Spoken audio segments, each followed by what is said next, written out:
تازه خبر پر کندهار ښار څنګه یو ځل بیا طالبانو سخت برید کړی دی. څنګه په کندهار ښار کې تازه سخته جګړه روانه ده، بلخوا مارشال دوستم د طالبانو په اړه تازه څه ویلي دي.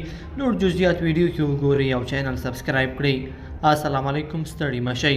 چارواکي وایي پر کندهار ښار د طالبانو بریدونه دپه شوي. پر کندهار ښار یو ځل بیا وسلوالو طالبانو حمله وکړه چې د چارواکو په وینا د سخت مقاومت سره مخ شول. وسلوالو طالبانو تېره شپه د کندهار ښار په 3مه، 5مه، 15مه، اوومه او 8مه حوزو کې ډله ییزې حملې وکړي.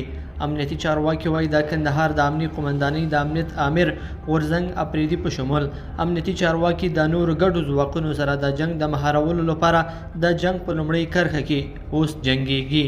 د کندهار د امنیت قمندانۍ اعلامیه وایي په یاده جګړه کې وسلوالو طالبانو ته مرګ ژوبله اوښتي او په وینا یې مړي د جنګ په میدان کې پاتې دي.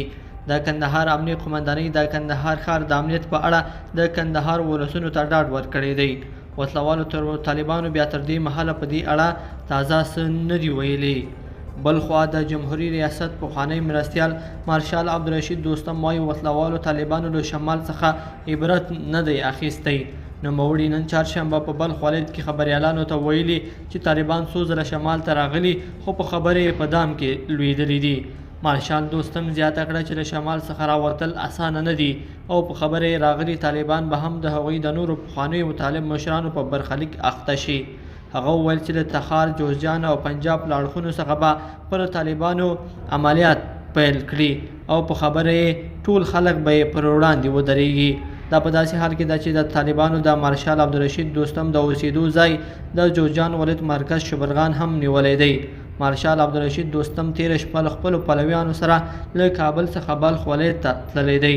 لیدونکو په دې هیله چې دا مطلب به مو تر پایه راسره لیدلی وي.